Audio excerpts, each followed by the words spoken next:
আসসালামু আলাইকুম সবাইকে। এই ভিডিওতে আমরা আজকে অনুষ্ঠিত এইচএসসি 25-এর ঢাকা বোর্ডের ফিজিক্স সেকেন্ড পেপার এমসিকিউ এর পূর্ণাঙ্গ সমাধানটা দেখব। তোমরা জাস্ট একটু মিলিয়ে নিতে পারো কার কয়টা এমসিকিউ হয়েছে। তো প্রথমে আমার হাতে যে প্রশ্ন এটা হচ্ছে ক সেট। 1 নম্বরের অ্যান্সার হচ্ছে তাপগতিবিদ্যার দ্বিতীয় সূত্র। 2 এর অ্যান্সার হচ্ছে 1 ও 3। 3 এর অ্যান্সার হচ্ছে গ।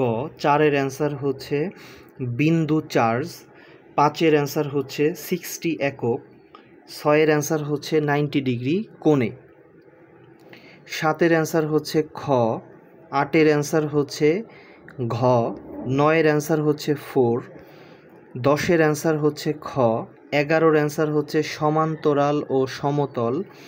12 এর অ্যান্সার হচ্ছে 2.88 × 10⁸ মিটার পার সেকেন্ড। এরপরে যদি 13 থেকে আমরা দেখি, 13-র অ্যান্সার হচ্ছে জিন এর বৈশিষ্ট্য পরিবর্তন করতে পারে না।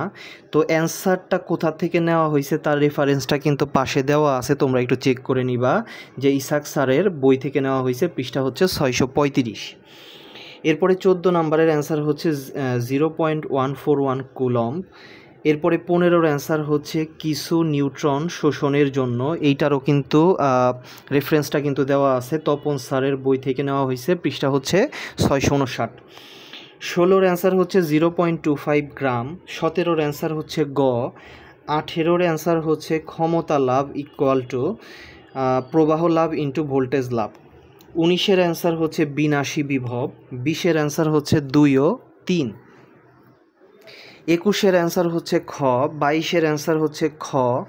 23-এর অ্যান্সার ঘ, সি ইকুয়াল সি নট। 24-এর অ্যান্সার হচ্ছে 5.515। 25-এর অ্যান্সার হচ্ছে 25-এর সঠিক অ্যান্সারটা এখানে মিসিং, সঠিক অ্যান্সার হবে শুধু 2, যেটা কিন্তু অ্যান্সারে নাই, এটা কিন্তু তোমরা অটো মার্কস পেয়ে যাবা। তো এই ছিল ঢাকা বোর্ডের পূর্ণাঙ্গ এমসিকিউ এর সলিউশন। এর বাইরেও 2-1টা এমসিকিউ কনফিউজিং থাকতে পারে, তোমরা মেইন বইয়ের রেফারেন্সে ওগুলো ঠিক করে নিতে পারো। কার কয়টা এমসিকিউ হলো এবং ওভারঅল কার কেমন হয়েছে পরীক্ষা তোমরা কিন্তু অবশ্যই কমেন্টে জানাবা। সবাই ভালো থাকো, সুস্থ থাকো, আসসালামু আলাইকুম।